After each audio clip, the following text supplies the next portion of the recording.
Assalamualaikum warahmatullahi wabarakatuh. Teman-teman, kembali lagi di channel YouTube saya, Khairun Imam. Gimana nih kabar kalian? Semoga kita semua selalu diberi kesehatan, kemudahan, dan juga limpahan rezeki dari Yang Maha Kuasa, teman-teman ya. Nah, di video kali ini kita akan melihat bagaimana Bung Sylvester Matutina menyemprot, menskakmat Purnawirawan Jenderal yang ingin memakzulkan Gibran, teman-teman. Ya, selama ini memang Bung Sylvester menjadi garda terdepan yang terus membela keluarga Pak Jokowi, membela Pak Prabowo, membela bangsa dan negara. Dan inilah yang harus kita ikuti. Inilah yang harus kita teladani dari Bung Sylvester.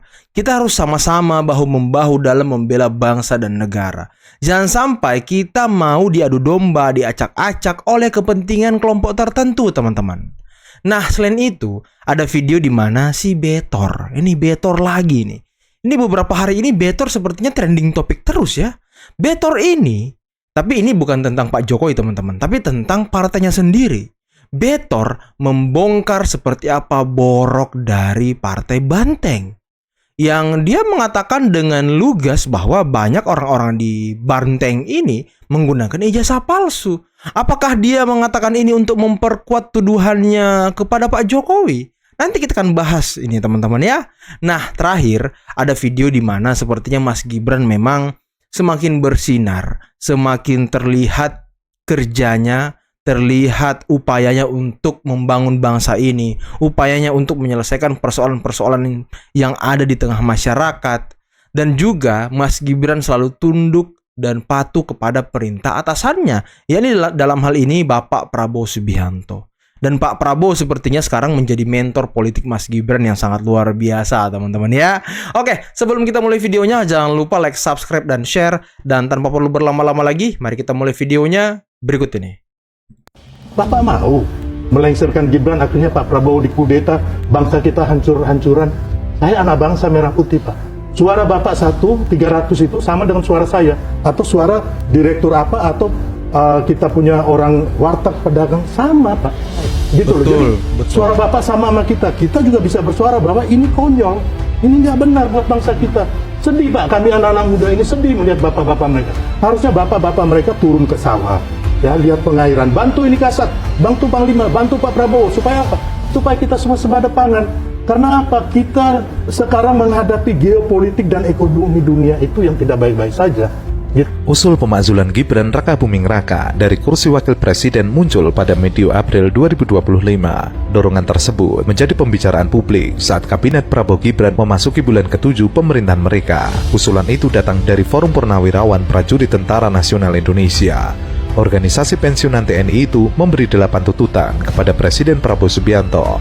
Salah satunya mengenai pemakzulan Gibran. Prabowo melalui penasihat khusus Presiden Bidang Politik dan Keamanan Wiranto berkomunikasi dengan para purnawirawan TNI. Wiranto mengatakan, Prabowo berterima kasih atas usulan mereka, namun masih perlu waktu untuk mempelajari usulan pencopotan Gibran. Bapak-bapak juga harus menyadari, Pak, bahwa Pak Prabowo dan Mas Gibran ini mulai pendaftaran, sampai pemilu, sampai penetapan pemenang, sampai gugatan di MK, 01 sama 03 udah kalah, terus penetapan oleh KPU, oleh akhirnya dilantik MPR, dan sampai sekarang 6 bulan tidak ada menyalahi konstitusi. Betul. Kecuali betul. ada, boleh Bapak. Ya kan? Saya tuh pinginnya bapak-bapak mereka ini sekarang ini, kita bagaimana caranya undang-undang perampasan aset dan korupsi itu, ayo kita sama-sama, atau kita membangun kayak Pak Prabowo ingin swasembada pangan gitu loh. Sama aja Pak, zaman dulu tahun 66 itu, kalau nggak salah itu Tripura. Akhirnya apa? Terjadilah kudeta. Forum Purnawirawan TNI mengusulkan pemakzulan Gibran, putra mantan Presiden Jokowi, dalam acara silaturahmi dengan tokoh masyarakat. Selain usulan pemakzulan Gibran, ada 7 sikap lainnya dari Forum Purnawirawan Prajurit TNI yang juga ditandatangani oleh 332 pensiunan perwira menengah dan perwira tinggi TNI. Di antaranya soal mengembalikan tata hukum dan pemerintahan sesuai dengan amanat Undang-Undang Dasar 1945, mendukung program kerja Kabinet Merah Putih kecuali pembangunan ibu kota Nusantara, hingga menghentikan sejumlah proyek strategis nasional. Saya lebih salut Pak Jokowi tadi, karena Pak Jokowi ini biasa saja kok, nggak ada apa-apanya. Hanya ada yang menanggapi, wah ini konyol, ini kampungan. Udah, nggak usah, coba lah kita punya etika kan, punya tata krama orang Indonesia, orang Timur kan, tahu sopan santun kan, pilihlah kata-kata yang baik gitu kan. nggak setuju nggak apa-apa itu kan sama aja demokrasi kan, silakan aja.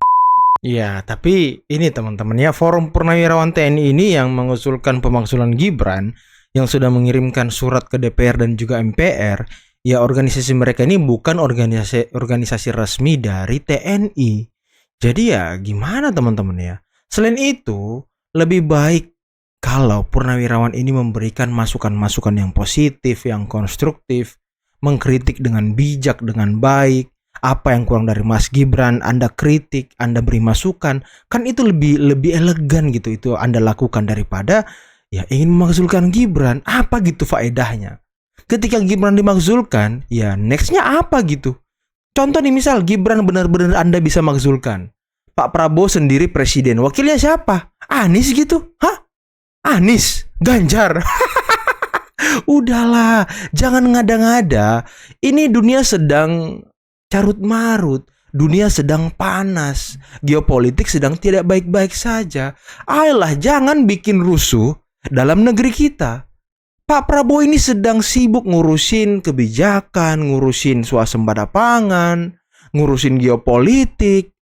Mas Gibran diperintah Prabowo turun ke sawah, turun ke tebu, turun ke masyarakat, konsultasi, diskusi dengan masyarakat, menyerap aspirasi.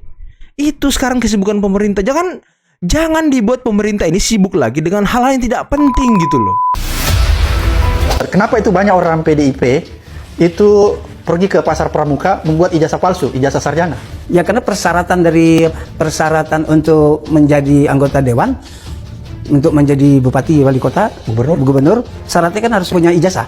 Nah, kader kami rata-rata pada waktu awal itu bertato, berpakar bahar, nggak punya. Nah, mereka dibimbing oleh kawan kita yang namanya Denny ini. Nah, Denny inilah yang mencari di mana orang-orang yang mampu, ahli untuk membuat ijazah. Nah, jadi di situ kami punya gubernur namanya dulu si Rondo Ferdinand, juga sarjana ijazahnya palsu. Itu produksi pasar pramuka? Belum tahu saya, tapi setidaknya palsu. Ya, tapi dia dinyatakan palsu, terus digagalkan. Terus ada JS Saragi juga digagalkan. Nah, Anda ngomong kader Anda dulunya suka membuat ijazah palsu. Apakah benar partai Anda memang partai pembuat ijazah palsu? Apa seperti apa nih? Tuduhan Betor nih serius nih kepada partainya sendiri. Nggak ada gitu orang partai yang mau mengklarifikasi omongan Betor. Dan tadi dia mengatakan bahwa dulu ada gubernur yang menggunakan ijazah palsu terus dibatalkan. Nah, Pak Jokowi kok nggak dibatalkan kalau memang ijazahnya palsu nih Betor nih? Coba Betor jelaskan kepada kami semua. Cuma logikanya begini teman-teman, logikanya. Kan Betor ini menuduh Pak Jokowi ijazahnya itu dibuat ketika 2012. Nah, di tahun 2012 Pak Jokowi ini kan juga diusung oleh Gerindra yang notabene partainya Pak Prabowo. Nggak mungkin Pak Prabowo nggak tahu, nggak mungkin orang-orang Gerindra nggak tahu kalau ijazah Pak Jokowi itu palsu, nggak mungkin. Nah, kemudian di 2014 bertarung lagi Pak Prabowo dan juga Pak Jokowi. Kalau memang di 2012 itu ijazahnya palsu, otomatis di 2014 Pak Jokowi sudah digugat ke MK. Sudah digugat ke MK oleh Pak Prabowo dan dibatalkan pasti kemenangannya. Dan Pak Prabowo yang menjadi presiden. Itu logika sederhananya untuk membantah omong-omong dari Betor ini yang gak jelas sama sekali. Dasar dia mengatakan Jokowi membuat ijazah di pramuka, bahkan katanya ijazah SMA-nya. Ini kan konyol, tuduhan-tuduhan konyol teman-teman. Aduh. Aneh loh, geng lawa-lawa Indonesia gelap. Ini buzzer tidak buzzer loh ya. Di campaign Indonesia gelap cair berapa lu? Ernest, Bintang Emon dan juga Botak. Mana lagi nih guys? Coba kalian komen kolom komentar siapa artis-artis yang ikut Indonesia gelap. Dibayar berapa lu? Cair berapa lu? Ini kayaknya mereka lagi panik nih, hapus-hapus akun, hapus-hapus tweet gitu kan. Hapus-hapus tweet. Bacotannya. Ya panik lu. Bosnya ketangkep guys. Share video ini ke teman-teman kalian yang beleguk, yang FOMO ikut-ikutan. Ya jadi alat. Dan juga ini nih banyak nih sekarang mahasiswa tuh on gue nggak ngerti kenapa rusak. Tuh tanya tuh, lupa dia tuh tanya ke presiden mahasiswa lu cair berapa dia. Manfaatin kan kalian, dapat capeknya doang, dia yang dapat duit ya. Presiden mahasiswa kalian. Dan juga media-media sialan mana lu lihat tuh sana narasi nggak ada bahas Marcella Santoso di TikToknya. Juga ini harus diperiksa nih Najwa Shihab nih, peringatan darurat lah Indonesia gelap lah. Share berapa lu dari uang koruptor. Juga si Abah Imam Mahdi palsu tuh senyum dia bahas Indonesia gelap. Lu makan tuh uang haram ya anak-anak Abah, kalian buzzer tidak buzzer, kalian fitnah gue buzzer, ternyata kalian membuzzer. Wow, dan berita terbaru teman-teman ya, Kejaksaan dan juga TNI itu akan mengejar bohir dari Marcella Santoso ini yang kemarin mengaku kalau dia yang menggerakkan Indonesia Gelap, RUU TNI. Nah, itu mau dicari bohirnya siapa? Yang atasnya siapa nih yang membayar dia, yang mengucurkan duit kepada dia? Kan nggak mungkin nggak ada dong. Nggak mungkin dia berdiri sendiri dong. Pasti ada donaturnya. Nah, itu yang akan dikejar. Dan apakah donaturnya itu masih terkait dengan Roy Suryo dan kawan-kawannya, artis-artis yang sering demo, artis-artis yang sering kritik-kritik pemerintah, Indonesia Gelap lah, RUU TNI lah, dan lain-lain. Nah, itu yang akan dikejar sama TNI dan juga Kejaksaan, teman-teman. Nah, kita tunggu kabar baiknya ya. Semoga ditangkap semua tuh. Pak Prabowo pernah bilang, jangan pernah sekali-sekali membuat kegaduhan yang merusak persatuan dan hancurkan Pancasila dan Undang-Undang Dasar 1945. Apabila kamu ganggu Undang-Undang Dasar 1945 dan membuat kerusuhan di mana-mana dan tidak membuat persatuan Indonesia, maka akan saya sikat. Luar biasa. Presiden lo yang ngomong. Apalagi kita belum ada kelihatan apa yang dibangun di Indonesia sendiri, Bang. Loh iya, Bos. Hati-hati. Iya kan? Jadi hati-hati aja. Itu Prabowo udah sempat ngomong gitu. Persatuan Indonesia harus dijunjung tinggi. Siapapun kau, kata dia gitu, yang mencoba mengganggu kedaulatan dan persatuan rakyat Indonesia, saya sikat. Sikat semuanya. Merinding kita Bos dengar itu. Asli. Iya kan? Asli. Ya makanya kita harus menghormati pemimpin aulia. Masa kita punya pemimpin serasa nggak punya pemimpin? Betul, betul. Aneh gitu. Kalau memang kamu nggak suka sama pemimpinnya, kau aja jangan ajak masyarakat. Keluar dari Indonesia ya kan? Iya. Kalau kau nggak suka sama presidennya, kamu aja yang nggak suka, jangan ajak saya. Nah, betul itu. Pesan Pak Prabowo sudah sangat jelas, teman-teman. Kita harus menjaga persatuan Indonesia. Jangan sampai kita diadu domba, dipecah belah oleh oknum-oknum tertentu, oleh proksi-proksi asing yang memang tidak ingin melihat negara kita menjadi negara maju. Seperti yang dikatakan oleh Pak Prabowo, Pung Luhut, dan beberapa pejabat lainnya yang menyampaikan bahwa negara maju itu tidak akan sudi melihat negara-negara berkembang menjadi negara maju. Karena nantinya mereka bakal punya saingan. Nah, ini yang tidak mereka inginkan. Makanya politik divide et impera yang terus diingatkan oleh Pak Prabowo harus kita perhatikan dan harus kita waspadai, teman-teman. Apalagi ya seperti HTI, FPI yang sudah dibubarkan. Nah, itu kan sudah masuk ke kalangan-kalangan tertentu seperti Felix Xiao sudah membaur ke masyarakat biasa, si Kosinudin sudah membaur ke ormas-ormas lainnya. Nah, inilah yang harus kita perhatikan, teman-teman. Jangan sampai kita dikelabui oleh gerakan-gerakan mereka. Karena kemarin kan ada Betor Suryadi itu, kan saya langsung bantai itu karena saya 2012 memang saya adalah dari Gerindra pada saat itu, saya adalah tim kampanye untuk Pilkada DKI dengan Jokowi dan Ahok pada saat itu. Nah, saya paham betul itu. Nah, apa yang dilakukan Betor itu, ya itu adalah omong-omong aja dan omong kosong yang ingin mencari popularitas. Karena dia tuh nggak punya bukti, nggak punya apa. Apalagi dia katakan Menteng 22 itu bohong besar, itu sebetulnya Borobudur 22. Artinya dia nggak tahu itu daerahnya kan, dia tahunya dua-dua aja. Berarti dari katanya dan katanya. Kedua, ya, dia mengatakan bahwa pasar pramuka ya di sana itu nggak masuk akal lagi. Sedangkan beliau sudah melalui tahapan-tahapan kan. Pertama adalah Pilwali Kota, itu sudah oleh tahapan dan selesai, nggak ada masalah itu. Pilgub pun DKI juga nggak ada masalah seperti itu. Nah, kenapa dia ungkapkan baru 2012 dan dia katakan Mas Widodo, Mas Angge, David dan sebagainya itu teman-teman saya. Mas Widodo ada di sini di Solo. Sebentar juga saya akan ketemu dengan beliau gitu. Ya itu omong-omong kosong, bagi dia memang nyeret-nyeret di partai besar gitu. Untuk ke dalam pusaran ini, apakah dia ada punya maksud untuk mengadu domba? Ini perlu diperhatikan juga oleh PDIP ini untuk kader-kadernya ini, karena itu akan membuat persepsi negatif kepada PDIP nantinya. Sangat disayangkan sekali kalau hal ini terjadi. Jadi ya udahlah Mas Betor, ya udahlah selesai lah, nggak usah membantu orang-orang yang tidak benar seperti itu gitu. Oke, siap. Ya gimana nggak membantu orang-orang yang tidak benar? Orang dia aja kemarin ketika TPU ke rumah Pak Jokowi dia juga ikut ya kan? Ya sepertinya memang mereka punya misi khusus gitu. Apakah memang Betor ini ditugaskan untuk bergabung kepada TPU untuk merongrong Pak Jokowi? Nah, ini yang harus kita curigai, teman-teman. Assalamualaikum warahmatullahi wabarakatuh. Saya Profesor Dr. Haji Paiman Raharjo, MMMSI, ingin mengklarifikasi berita yang beredar bahwa Paiman Raharjo Wamendes terlibat di dalam pembuatan ijazah palsu Pak Jokowi. Perlu saya sampaikan bahwa sesuai penjelasan dari UGM, Fakultas Kehutanan, bahwa Pak Jokowi sah, yaitu lulusan dari UGM. Terkait tuduhan ijazah palsu yang dibuat di Pramuka Pojok Matraman, itu saya pastikan itu tidak benar. Saya memang pernah yaitu usaha percetakan dan fotokopi dalam rangka saya agar bisa tetap sekolah. Itu tahun 1997 sampai 2002. Setelah itu saya tidak lagi punya usaha di Pramuka Pojok Matraman karena saya saat itu sudah menjadi Kaprodi Administrasi Negara di Fakultas Ilmu Sosial Ilmu Politik Universitas Profesor Dr. Mustowo Berkama. Ini yang pegang kamera gimana nih konsepnya nih yang pegang kamera? Tolong dibenerin syutingnya. Hey. Bisa dicek tahun itu 2002 2003 itu saya sudah menjadi Kaprodi.